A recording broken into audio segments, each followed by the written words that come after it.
Hey everybody, Josh Peck here. I just wanted to do a quick video update because some people had some questions on how the rapture works within the framework of the Dead Sea Scroll calendar, which seems to say that the end of our age occurs in 2075. I also want to give some quick updates at the end, but first, the question is, if the millennial reign, according to the calendar, if we're understanding it correctly, doesn't begin until 2075, then do we have to wait until 2068 for the rapture and the 7-year tribulation to begin? For those who are brand new to this subject, if you've never heard of this before, I'll just give a really brief synopsis of what we're talking about. During the time of Jesus, there were three main schools of thought on how to interpret the Old Testament. The Pharisees had what they called oral Torah, which were oral traditions passed down through time to interpret the Torah, and they believed prophecy had ceased in their time. The Sadducees got to a point where they didn't believe in much of anything, including angels or the afterlife. But then there were the Essenes, who followed the teachings of the Zadok priests, and they were the writers and keepers of the Dead Sea Scrolls in Qumran, and they fully believed that prophecy was still going on. The Essenes believed that they held on to the original teachings of Judaism in the way that it was always meant to be followed from the Old Testament. And one of those teachings was their solar calendar, which they said was the same one God gave to Adam. The Pharisees and Sadducees, by contrast, had adopted a pagan lunar calendar a couple of hundred years before the time of Christ. Now, the Dead Sea Scroll calendar fits perfectly in with the Bible. You can use this calendar all the way from Genesis to Revelation, and it all works. And by the way, if you want more information on this, I wrote an entire book on it. This is just going to go over some of the main points, but I wrote a whole in-depth book on it called Lost Prophecies of Qumran. So you can just Google that and find that. But Lost Prophecies of Qumran, and I am Josh Peck. But even more than a yearly calendar, they also had an understanding of the totality of creation from the first day of creation until the last day before the new heavens and new earth, as lasting for exactly 7,000 years, modeled after the calendar week. They split up this time in many ways, but most notably there are 4 ages. The first 3 lasting 2,000 years each, and the last age is a 1,000-year Sabbath rest. So we would understand that as the millennial reign. So the first age, which is called the age of creation, or sometimes the age of chaos, lasted between the first day of creation and the call of Abraham. The second age, called the Torah age, lasted between the call of Abraham and 75 AD, which was a few years after the temple was destroyed. And then the third age, called the age of grace, or what we would call the church age, which we live in now, began in 75 AD, and according to the calendar is set to end in 2075 AD. Then the final age would be between 2075 and 3075 AD. So that means that the final Jubilee, meaning 50 years, of our age is set to begin in 2025. So again, the question comes up, if we have this 50-year span until the start of the millennial reign, and we know that we have a rapture, 7-year tribulation, and return of Christ before the millennial reign can begin, then do we have to wait until 2068 for the rapture? That would be a pretty depressing thought, but thankfully that's not the only way that this could play out. So first off, it's important to note that the rapture is not the event that begins the tribulation. So Daniel 9:27 states, "Then he shall confirm a covenant with many for 1 week, but in the middle of the week he shall bring an end to sacrifice and offering. And on the wing of abominations shall be one who makes desolate, even until the consummation which is determined is poured out on the desolate." So the beginning of the tribulation actually begins with the confirmation of a covenant with many, which actually refers to Israel. And that 1 week is actually a Shemitah, which is a period of 7 years. So by this point, the rapture would have already happened. Now, we don't know how long of a period of time there is between the rapture and the start of the tribulation. Technically, years could have passed. Now, I will say there is a really good objection to that theory that I'll address in a moment. But just to explain this theory, technically, there could be years or even decades between the rapture and the start of the tribulation. So just for sake of argument and not setting dates, let's say you have the rapture in 2025. There's nothing spelled out specifically in the Bible that would prohibit the start of the tribulation still occurring in 2068. Also, imagine how much deception the world would be thrown in if it were to happen that way. The rapture comes, 7 years go by, and no prophecies have been filled, no Antichrist, no cosmic signs, no return of Jesus. Well, in a scenario like that, those people who accepted Christ right after the rapture would start to appear pretty silly to non-believers. Now imagine a couple of decades go by, and still no prophecies fulfilled. Now at this time, you have a whole generation of people born in a post-rapture world who, not having lived through it, wouldn't have the same perspective or respect for that event that those who lived in the world during the time that it happened would.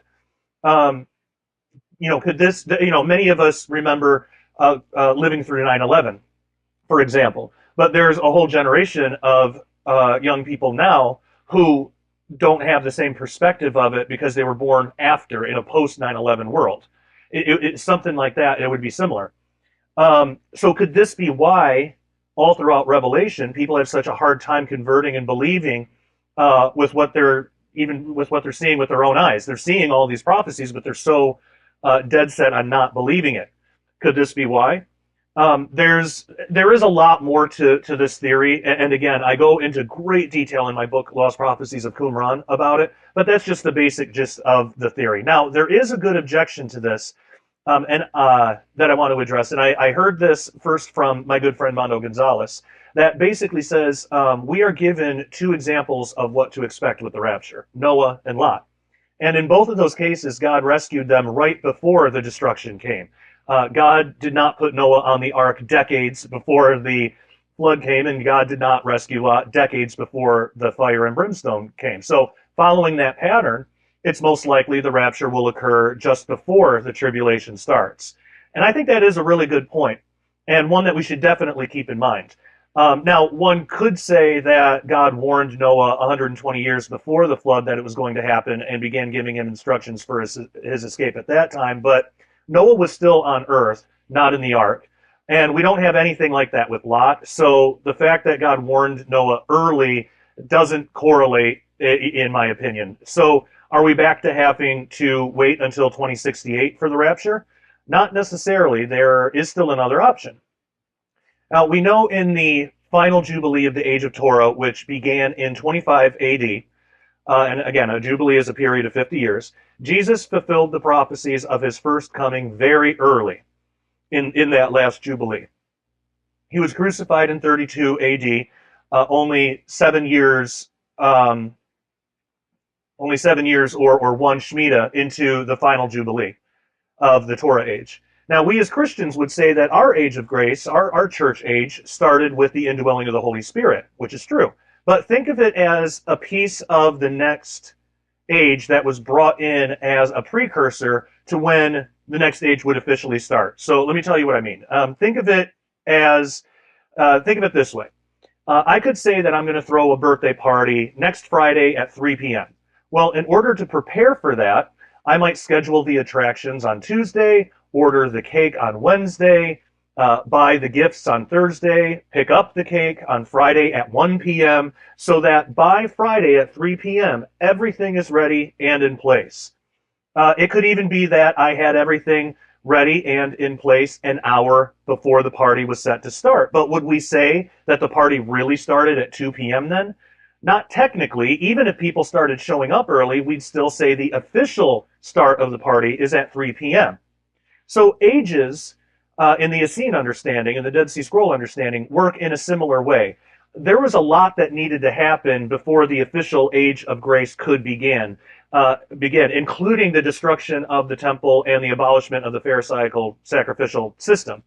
Now, similarly, we have a lot that needs to happen before the millennial reign can officially begin, and it's more than just the rapture and tribulation. So it could stand to reason that we could have an early rapture, tribulation, and return of Jesus in our final Jubilee. That all could happen early. So again, let's just say for sake of argument, and again, not trying to set dates here, but just using this as an example, let's say that the rapture occurs in 2025. Now, shortly after, the covenant is confirmed and the tribulation begins. Let's say that Jesus then returns in 2032, which actually that's really interesting because that would be exactly 2,000 years after he was crucified. resurrected, crucified, resurrected, and ascended into heaven. So 2032, 7 years after 2025. Now, in this example, much how Jesus fulfilled the prophecies of his first coming early in the final Jubilee, but there was still a temple and an old system to deal with, Jesus could do the same thing in our age. He could fulfill the prophecies about his second coming early in our final Jubilee. Of course, it begs the question, what will everybody be doing between the years of 2032 and 2075 while we wait for the millennial reign to officially begin? Well, much like the end of the Torah age, we still have a temple and an old system to deal with. We know that things are going to work differently in the millennial reign than they do now. The last few chapters of the book of Ezekiel give us a lot of detail on how things will work in the millennium. And this is common throughout all ages. All ages, things work a little differently. They all maintain the same principles. Like people in the Torah age still had to have faith in the Messiah to be saved. I mean, it even says that about Abraham, and it was credited as righteousness. So those sacrifices did not provide salvation, and we learn that from Hebrews. And that's a whole other study that I can get into in a different video. But just for here, just to explain, every age is built on the same core things. There's one God, the Messiah is Jesus, all of that. But each age has a little bit different ways of doing things. So again, the last few chapters of the book of Ezekiel, 40 through 48, gives us a lot of detail on how things will work in the millennium. Ezekiel is shown this amazing temple and this beautifully immense city. He's also given specific measurements of everything, so we know this is literal and is most definitely not figurative language. Now, by the time Ezekiel sees this, everything is already built and functioning in the millennial reign. But we must ask, how long did it take to build the new temple and the city? Many people assume that when Jesus returns, he'll just snap his fingers and everything will be different, but there really isn't any reason to think that's the case. For one thing, he didn't do that in his first arrival, in his first coming. He hung around for a bit and he instructed people on how to do things themselves. Of course, he did a lot himself too, but consider Isaiah 2:4, which speaks about how this time is set up. And he shall judge among the nations and shall rebuke many people, and they shall beat their swords into plowshares and their spears into pruning hooks. Nation shall not lift up sword against nation, neither shall they learn war anymore. Now, notice the progression of events in this verse. First, the nations are judged. We read about that in other places as well, but after Jesus comes back and defeats the Antichrist, he judges the nations. Now, we don't know exactly how long that judgment will take. I mean, how long does it take to judge all these nations? Who knows? After that, it's the people themselves that beat their swords into plowshares. Jesus does not just snap his fingers and transform the swords into plowshares. People do that physical work themselves. So it stands to reason that it will be people under the direction of Jesus who build the new temple and the city. I mean, we basically have a blueprint for it with all the measurements in Ezekiel already. So how long might that actually take? Well, interestingly enough, the rebuilding of the second temple by Herod the Great started in 20 BC and actually lasted for 46 years. And that was just the second temple. So a project like that can easily take decades. Adding to that, how long does it take to instruct the whole world on how things are going to play out now? The age of grace will be ending, so much like when the age of Torah was ending, instructions will have to go out to the world to teach everybody what Jesus expects from now on and how everything will be conducted. How long could that take? So given all this, I think it's entirely possible that we could have an early rapture, tribulation, and return of Jesus, but still have a few decades of cleanup, so to speak, before the millennial reign starts, just like the birthday party example. So again, we'll have these decades of kind of cleanup and getting used to the new, like learning about the new way of doing things, getting all this stuff built, before, just like in the birthday party example, everything is in place and ready to officially begin the millennial reign of Christ and the final 1,000-year Sabbath of all creation before the new heavens and new earth. I really hope that helps. Now, of course, all of this is speculative, and we just don't know for sure how everything will pan out. But I wanted to explain how we can have 50 years left, but that we don't necessarily need to wait all that time for anything to happen. The rapture could happen at any time, so make sure you're ready. We're already seeing things getting insane in the world, and I think we kind of all feel like there's not much time left. So look up, for our redemption draws near.